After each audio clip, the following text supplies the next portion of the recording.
سر سوال ہے کہ وہ کون سے اعمال ہیں جن کی وجہ سے قرآن اسے پڑھنے والوں پر لعنت بھیجتا ہے، اور وہ کون سی نمازیں ہیں جو پڑھنے والوں کو لوٹا دی جاتی ہیں؟ حضرت سب سے پہلی علامت نفاق ہے.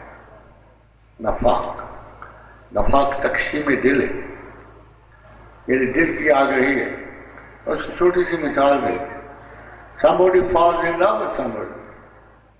وہ رات کو تہجد پڑھ رہا ہوتا ہے، کیا مانگ رہا ہوتا ہے کہ اللہ اگر تو مجھے یہ خاتون یا یہ شخص عطا کر دے تو میں اپنی ساری عمر تیری عبادت میں گزاروں. اب مجھے ذرا سوچ کے بتائیے who's important؟ اللہ تو یوز ہو، یعنی اگر اللہ نہ دے وہ چیز اس کو تو وہ کہہ رہا ہے کہ میں تیری عبادت سے گزر جاؤں گا. مجھے کوئی غرض نہیں ہے. جب ہم اپنی سادہ خواہشات کے لیے خدا کو استعمال کرتے ہیں اور سادہ سے کلیمز اللہ پہ ڈالیں گے اللہ تیری عبادت کروں گا اگر یہ عطا کر دے، تو اصل خدا وہ شے ہوتی ہے جس کے لیے خدا استعمال ہو رہا ہوتا ہے. تو خادم حضرات، اللہ نے ایک قانون بنایا، بہت خوبصورت قانون. اگر کچھ اور سمجھنے کے لیے نہ ہو تو یہ قانون کافی ہے. یہ کافی کا مطلب یہ ہے کہ اللہ بے دلیل کوئی بات نہیں کرتا، اور اللہ نے اپنی رسائی کے لیے دو بڑے بڑے قانون بنائے. وہ کبھی جوش مری آبادی تھا نا، تو اس نے بڑا خوبصورت لکھا. ویسے تو خاصا فضول شاعر تھا، مگر ایک شعر اس نے بڑا اچھا لکھا.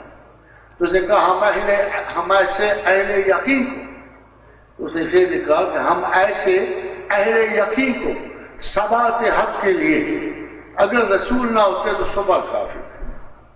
بڑا خوبصورت ہے.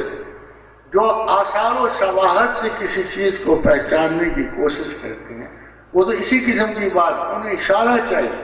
ہم ایسے اہل یقین کو ثبات حق کے لیے اگر رسول نہ ہوتے تو صبح کافی. اسی طرح جب بعض اوقات ایسے اشعار ہیں جو شاید خدا داد لگتے ہیں، ایسے لگتا ہے کہ کسی شاعر میں کثرت سے نہیں. جیسے حضور نے ظہیر کے بارے میں کہا کہ اس کا دل خدا مانتا ہے، اس کی زبان جھوٹ بولتی ہے مگر دل خدا مانتا ہے. وہ تو خیر پیغمبر کی فراست تھی جن کو دل کی خبر تھی. مگر میں سمجھتا ہوں کہ بعض اشعار جو ہیں آپ کی پوری اپروچ واضح کر دیتے ہیں، اور انہیں سے احسان دانش کا جیسے ذرا غور کر کے سنیے، صرف اس کو خدا سے ریلیٹ کر دیجیے کہ یوں ہی یہ مذہب آپ لوگوں کو وارث کر کے یوں ہی دنیا کے لیے ایک تماشا نہ بنے. جس کو بننا ہو سمجھ سوچ کے دیوانہ بنے. اگر آپ نے مسلمان ہی ہونا تو ذرا سمجھ سوچ کے مسلمان. یوں ہی دنیا کے لیے ایک تماشا نہ بنے. آج ساری دنیا کا مسلمان دوسروں کے سامنے ایک تماشا بنا ہوا. کیا کانٹ یو انڈرسٹینڈ کہ ڈونٹ بلیو ان گاڈ؟ مجھ سے پوچھا نا، they don't believe in God. کہیں امریکہ خدا ہے، کہیں طاقت خدا ہے، کہیں تیل خدا ہے، کہیں ریگے رواں کے ذرے خدا بنے ہوئے. خدا نہیں ہے. اگر اللہ ہوتا اور مسلمان اپنے دل میں اخلاص رکھتا. اخلاص بڑی عجیب و غریب سا ہے. قیامت کے دن بخاری اور مسلم کی حدیث ہے کہ فرشتے بڑے مقدس اور متبرک لوگوں کو جنت میں لے کے جا رہے ہوں. بہت آخری حدیث ہے. تو فرشتے کہیں گے تھوڑا ٹھہرو، ان کو ذرا جہنم میں پھینکیں. بڑا پرابلم ہو جائے گا. جو ریکارڈ ہولڈرز ہیں ان کے جو چیپٹرز لکھ رہے نیکیوں پر، آخر وہ نہیں رہ سکیں. خدا سے آرگو کریں. خدا سے آرگو کرنا اچھی نیت کے لیے جائز ہے. تو یہ پروردگار ان کے اعمال کی خوبیاں لکھتے شرکن غربت ان کے اعمال نامے ختم نہیں ہو رہے، آپ کہتے ہو ان کو جہنم میں ڈال.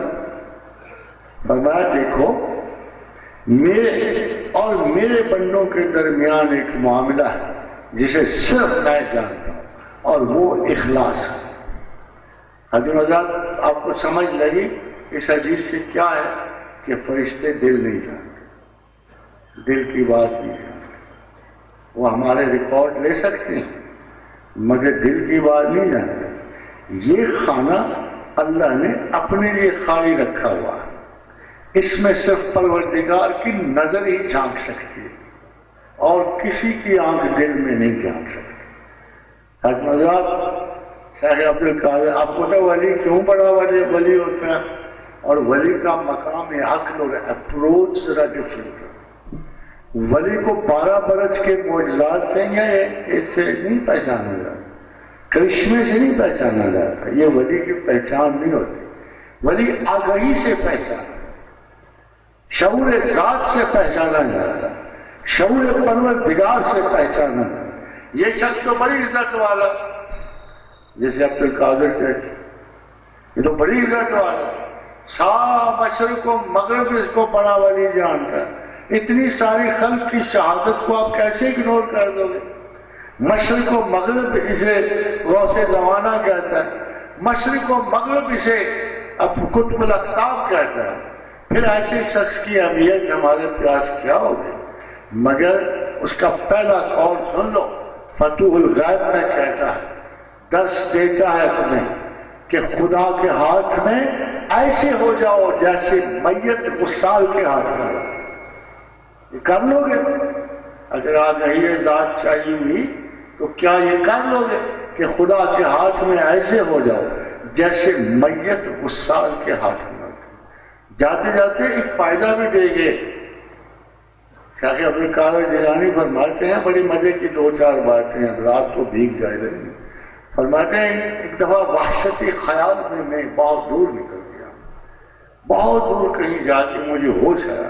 میں نے ایک بڑھیا سے پوچھا، بہت دور کی تھا، میں نے کہا اے خاتون محترم میں کہاں ہوں؟ اس نے آگے جواب دیا، اگر تو عبد القادر ہو کے نہیں جانتا میں کہوں تو میں تجھے کیا بتاؤں؟ تو شیخ کہتے ہیں مجھے دھچکا لگا کہ نہ صرف اس عورت نے میرا نام بتایا بلکہ ایسے لگا وہ مجھ سے میرے مقام کی بھی شناسا تھی۔ قاضی حضرت جس معاشرے میں عورتیں یہ مقام رکھتی ہوں وہاں عبد القادر کا پیدا ہونا نیچرل ہوتا۔ بڑی مشہور محاورہ تھا مدینہ میں کہ جس کو قرآن و حدیث سیکھنا ہو مدینے کی بری عورتوں سے سیکھے۔ آج بھی میں کہتا ہوں خدا کے لیے بچوں کو مسجدوں میں نہ بھیجو، وہاں سے وہ ڈر کے نکلتے، خوفزدہ ہو کے نکلتے، قرآن یاد کر کے بھلانے کے لیے نکلتے۔ بی کیئرفل، ان کو مادرانہ محبت سے پڑھاؤ، پیار سے ان سے پڑھاؤ، جتنا وہ پڑھ سکے انہیں پڑھاؤ، اس لیے کہ قرآن جبر نہیں ہے، زحمت نہیں ہے، مار پیٹ سے نہیں پڑھایا جا سکتا۔ یہ طریقہ بالکل غلط ہے۔ قرآن ایک چوائس ہے، یہ ہو نہیں سکتا کہ اگر آپ محبت سے پڑھاؤ تو خدا بچے کے دل میں وہ نرمی نہ ڈالے، وہ پیار سے نہ پڑھے، اسے پیار سے یاد نہ رکھے۔ اللہ کے رسول کا ارشاد کہ جب تم یاد کر لو اسے دہراتے رہو۔ کسی نے امام اعظم بخاری سے پوچھا کیا امام 1,32,000 حدیث تجھے کیسے یاد ہے؟ اتنا عجیب و غریب کیسے طرح یاداشت کا عالم؟ فرمایا میں نظر کرتا رہتا ہوں۔ حضور صلی اللہ علیہ وسلم نے فرمایا کہ قرآن کو ریپیٹ کیا کرو، جو یاد کیا اسے دہراتے رہو، ورنہ خارشی اونٹ کی طرح بھاگ نکلتا ہے یہ۔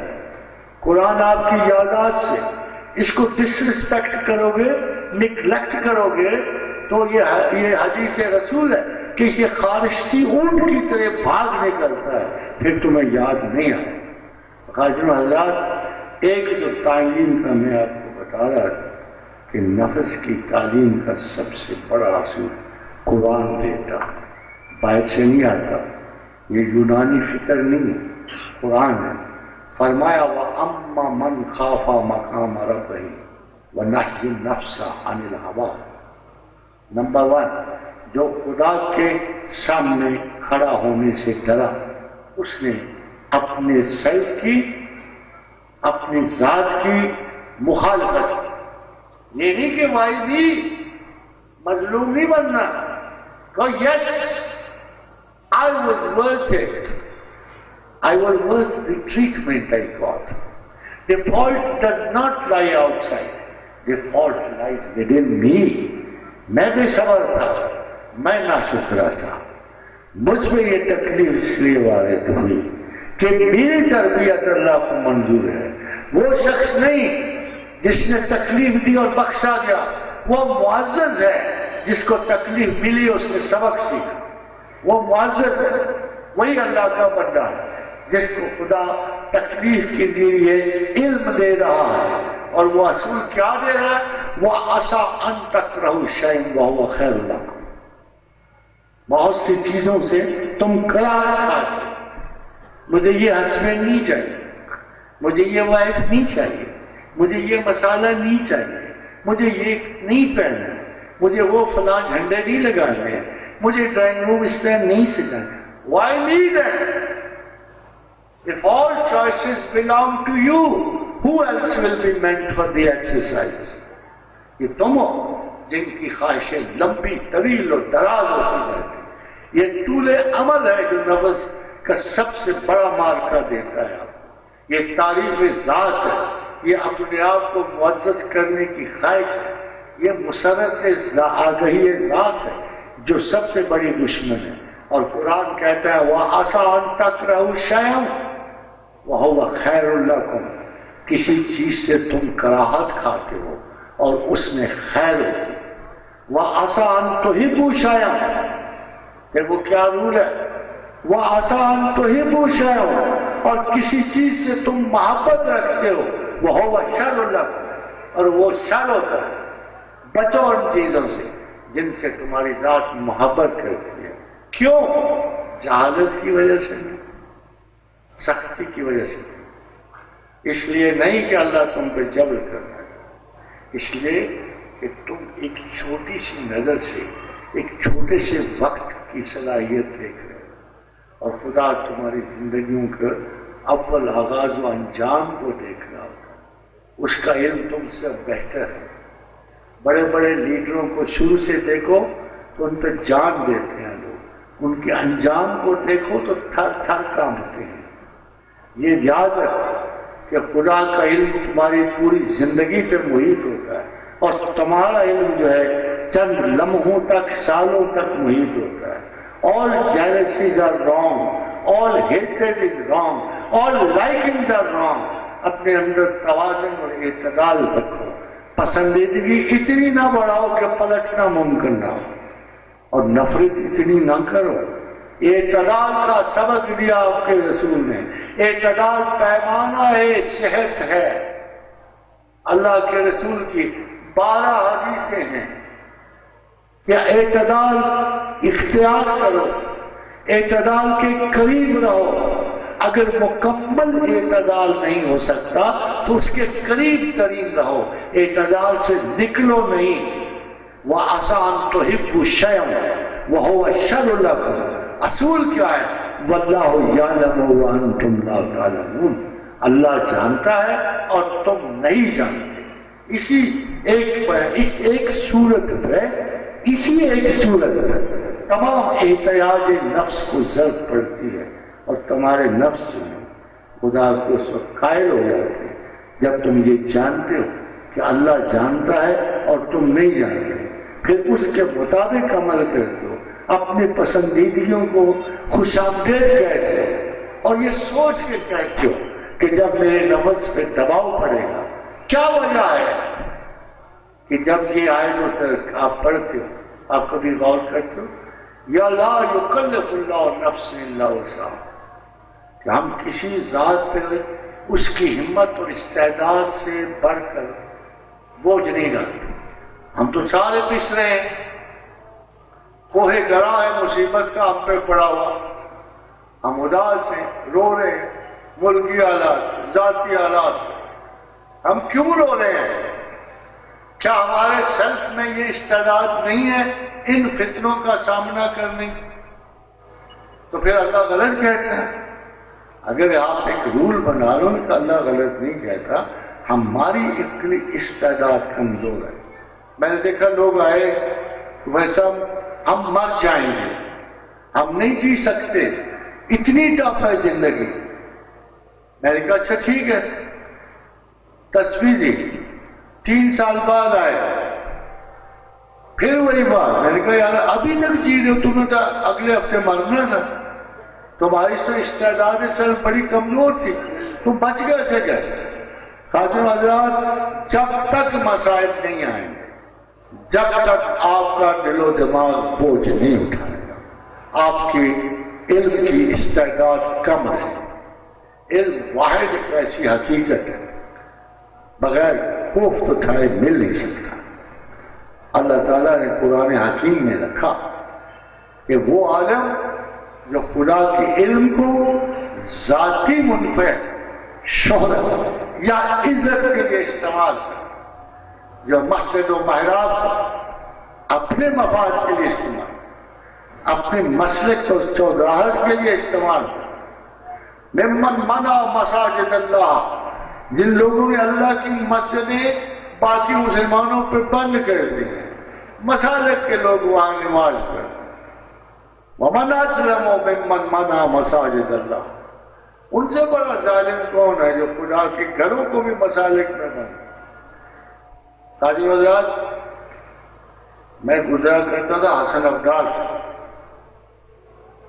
بڑے مزے کی بات، حسن ابدال کے سامنے چھوٹی سی دیوار ہے، پائل بنی ہوئی، اس دیوار کے اوپر ایک جملہ لکھا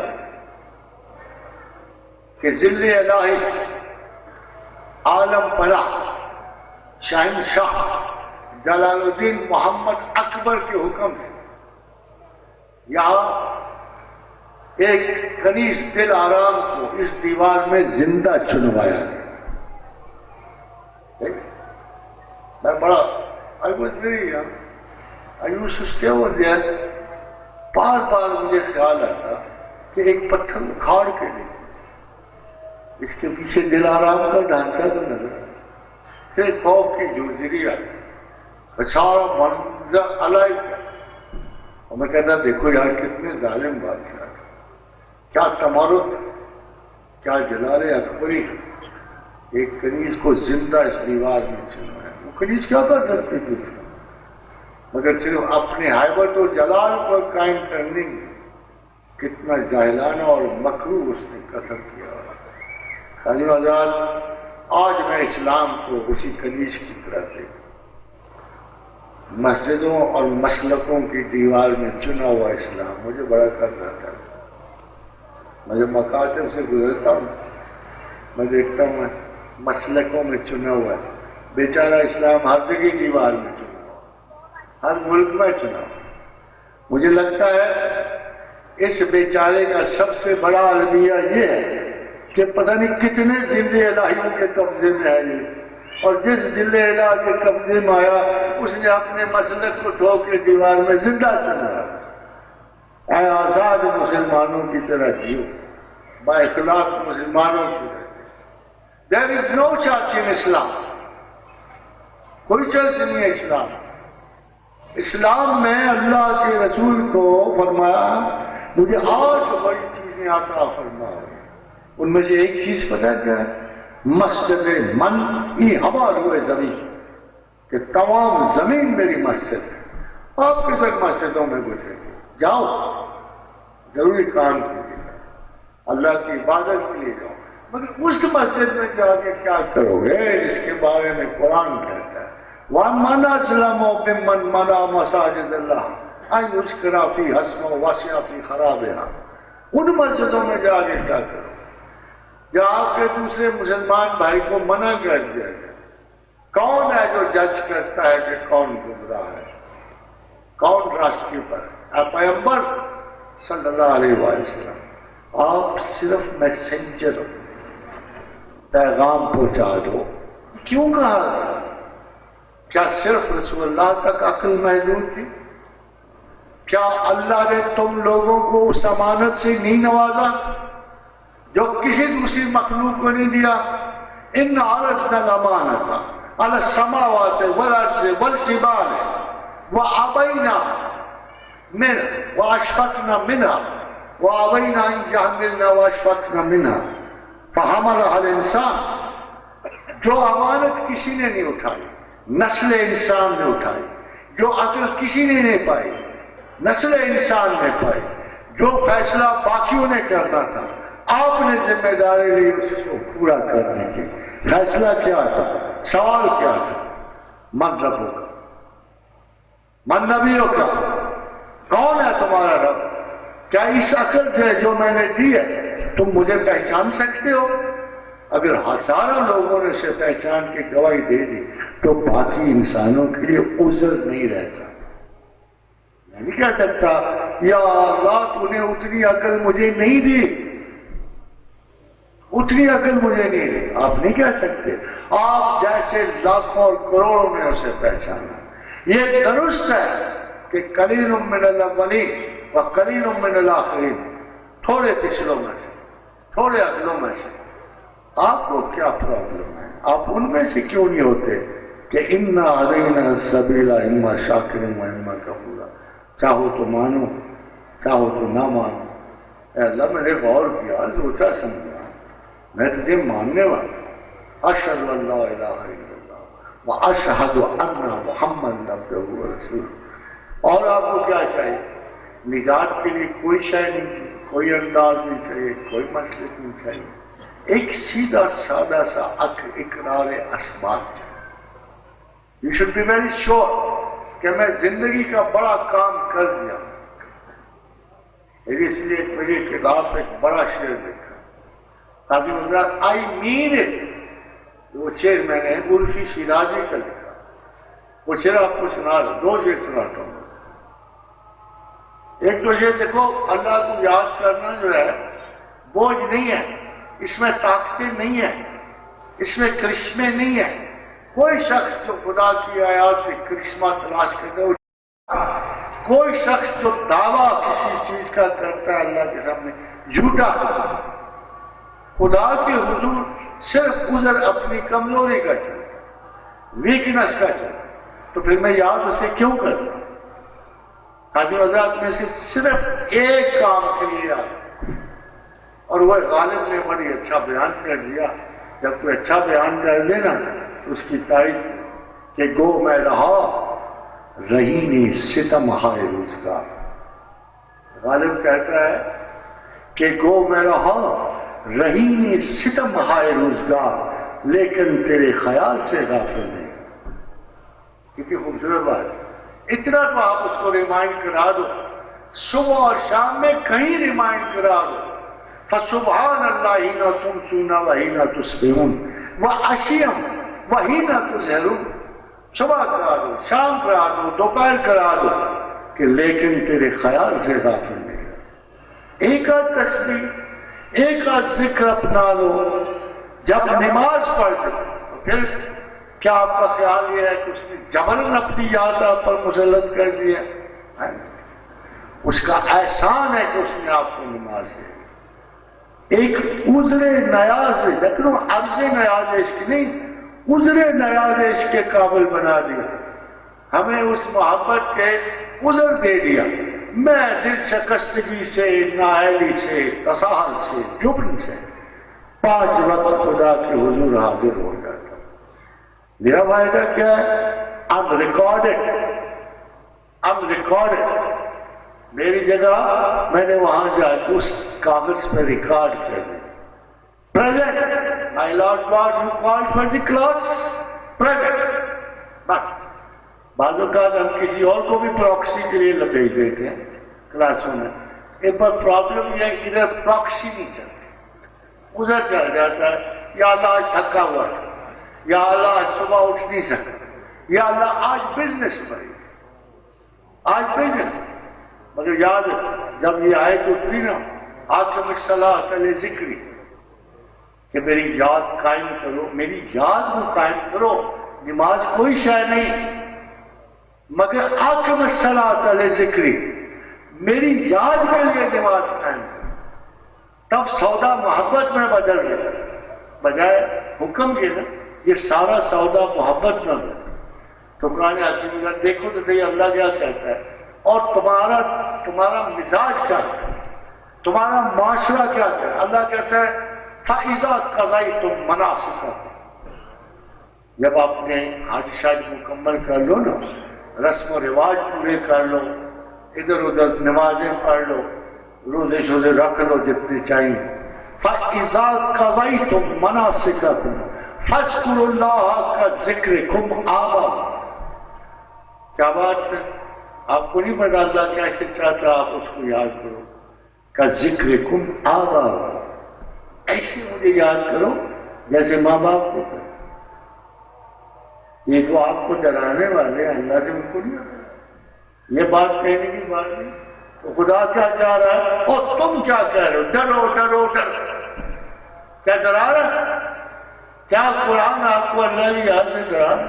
فَاذْكُرُوا اللَّهَ كَذِكْرِكُمْ آبَاءَكُم، او ایسا کر دیتے ذرا زیادہ کرو، مجھے پتہ لگے میرے یہ حسین بن رہے، مجھے بڑے پیار سے یاد کرنے میں۔ کیا اخلاص ہے اللہ کے دل میں؟ آپ کے لیے غصہ ہے، نفرت ہے، شدت ہے؟ کیا وہ آپ کو تباہ کرنے میں مائل ہے؟ کیوں اللہ سے گلا گزار؟ وہ تو کہتا ہے فَاذْكُرُوا اللَّهَ كَذِكْرِكُمْ آبَاءَكُم، او ایسا کا ذکر مجھے محبت سے یاد کرو، تھوڑا زیادہ کرو۔ میں صرف یہ چاہتا ہوں کہ تم جن چیزوں کو چاہتے ہو وہ میں عطا کروں، عزت میں عطا کروں۔ فَإِنَّ الْعِزَّةَ لِلَّهِ جَمِيعًا، رزق میں عطا کروں،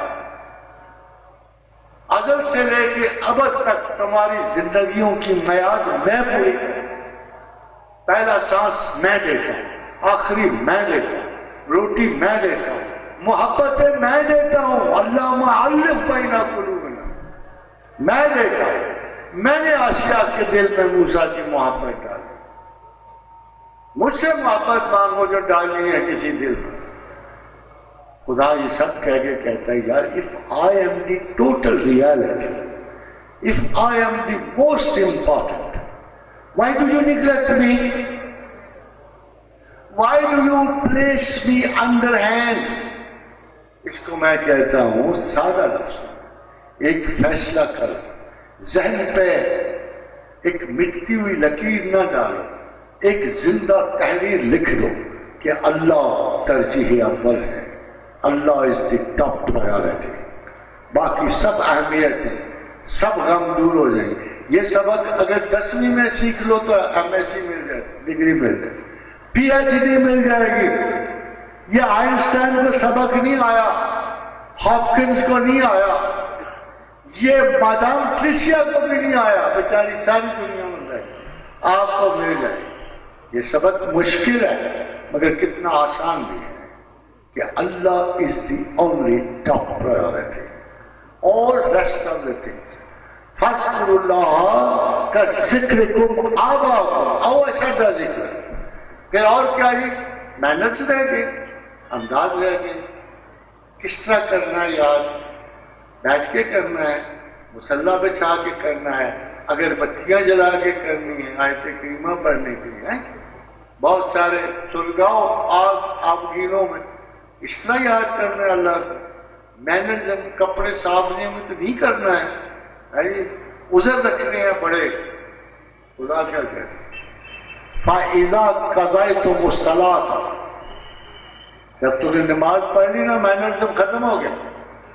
فَإِذَا قَضَيْتُمُ الصَّلَاةَ فَاذْكُرُوا اللَّهَ قِيَامًا وَقُعُودًا وَعَلَىٰ جُنُوبِكُمْ، کھڑے کرو، بیٹھے کرو، کروٹوں کے بل کرو، اور نوے کو جیسے چاہو کرو، میں ہر حال میں تمہاری یاد قبول کروں۔ یونس پاک صاحب تھے، یونس پاک صاحب تھے، اور آیت کریمہ پڑھنے والوں کو پوچھ کے دیکھو، مقدس تھے، پتہ کس حال میں تھے؟ جس سے قرآن نے ظلمات، چوکنگ تھروٹس، غلاظت، بدبو، وہاں حضور تک آنتڑیوں میں گھسے ہوئے تھے، ویل کی آنتڑیوں میں گھسے ہوئے تھے۔ اور کیا کہا اللہ نے؟ کیا پڑھنے والے کیا پڑھتے ہیں قرآن؟ یہ کیسے پڑھتے ہیں قرآن؟ کیسے پڑھتے ہیں یہ لوگ؟ قرآن نے کیا کہا؟ اگر یونس تسبیح کرنے والا نہ ہوتا تو عزت و جلال کی قسم ہے کہ ہم قیامت کے دن سے مچھلی کے پیٹ سے اٹھاتے، اگر وہ تسبیح کرنے والا نہیں۔ بیچارہ نماز تو پڑھ رہے ہو، پیغمبر سے نماز تو نہیں نہ جا سکتے کسی بھی حال میں، مگر خدا کوئی اور بات کہتا ہے، اگر یونس تسبیح کرنے والا نہ ہوتا تو قیامت کے دن تک ہم اسے مچھلی کے پیٹ میں چھوڑ دیں۔ وَظَنُّونِ إِذَا هَبَى مُغَاضِبًا فَظَنَّ أَلَّن نَّقْدِرَ فَنَادَىٰ فِي الظُّلُمَاتِ أَن لَّا إِلَٰهَ إِلَّا أَنتَ سُبْحَانَكَ إِنِّي كُنتُ مِنَ الظَّالِمِينَ۔ اس نے ہمیں اس ظلمات سے، اس اندھیرے سے، اس قید خانے سے، اس بدبو کی ڈھیر سے اس نے ہمیں آواز دی۔ کیا آواز دی؟ وہ بڑا عجیب و غریب جملہ تو نہیں بولا، کوئی ایسا پیچیدہ شہر نہیں کھولا، اس نے تو بڑی سادگی سے کہا، oh my lord God you are perfect, I am not perfect, I am sorry. یہی کہا نا، لا الہ الا انت سبحانک انی کنت من الظالمین، اور Lord God you are perfect, میں تو پرفیکٹ نہیں ہوں، مجھ میں خطا اور نسیان ہے۔ الذین یجتنبوا الکبائر الاثم والفواحش الا اللمم۔ سنو کیا کہہ رہا ہے پروردگار، یار بات سنو، بڑے گناہوں سے بچو، تمہیں راز کی بات بتا رہا ہوں۔